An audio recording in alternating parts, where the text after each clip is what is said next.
Hi, my name's jwragg from Blackshaw in Queanbeyan, and I'd like to welcome you to this beautiful property, Cappagh Brae, at 4789 Monaro Highway in Colinton, just outside of Michelago.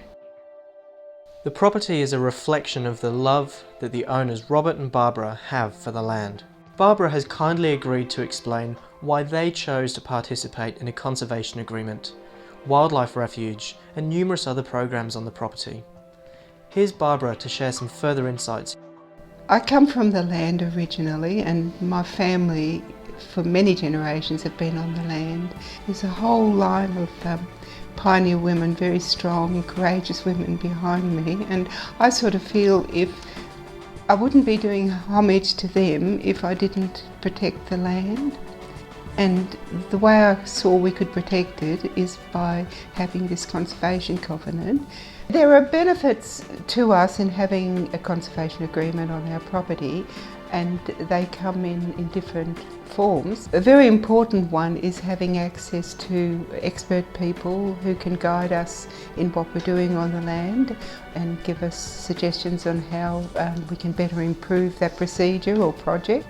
Another benefit is the financial consideration. We get a rebate on our council rates, and also there's future funding available for projects. There is a plan of management that you observe certain protocol, but in fact it's things that we would be doing anyhow on the property, and this is just helping us to get it done quicker with the financial assistance, and to get it done in a way that is most suitable for the environment in this region. We're very happy that we've gone this way, and we find it a very satisfying and very rewarding experience, and we feel we're contributing to our community and our environment with what we've done.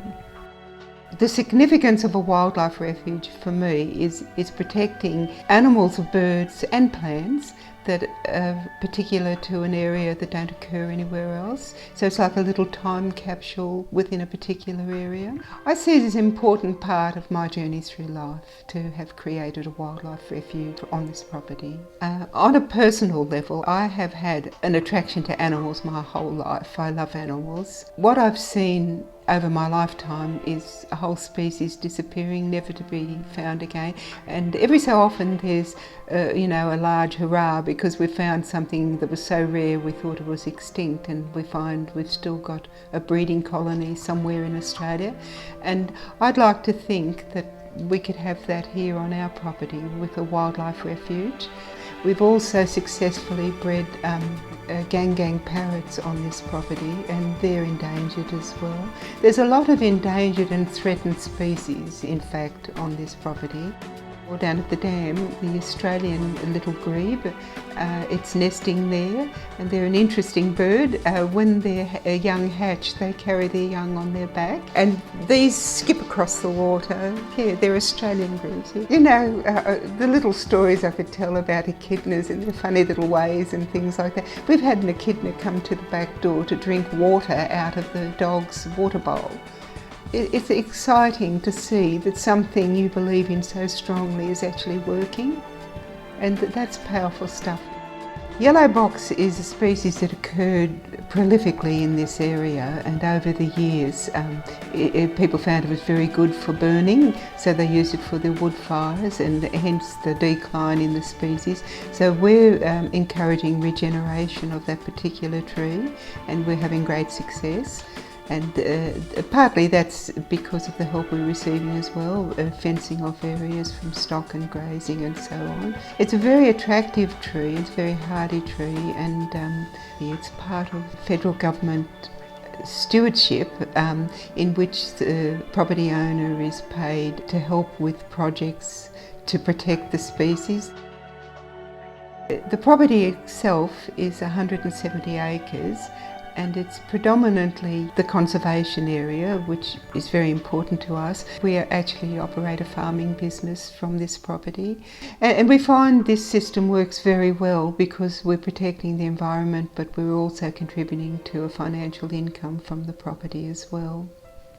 We've also encouraged and promoted the growth of native pasture. It seems to be more robust than hybrid types, and we've found it's very nutritious for the stock. We've installed a series of water tanks, and they're all connected by farm quality polypipe. We feel we've come a long way in helping to drought proof the property. Having not long come through a 10-year drought, we feel we've fared very well.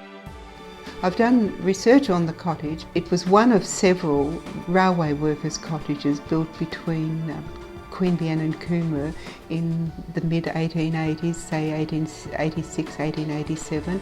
The cottage is one of the best known landmarks on the Monero Highway, and many amateur photographers stop to take a photo. It's also, information about it is published in several books and with photographs. It does lend itself to the tourist industry. Perhaps there's scope, with further restoration it could become a farm stay, B&B.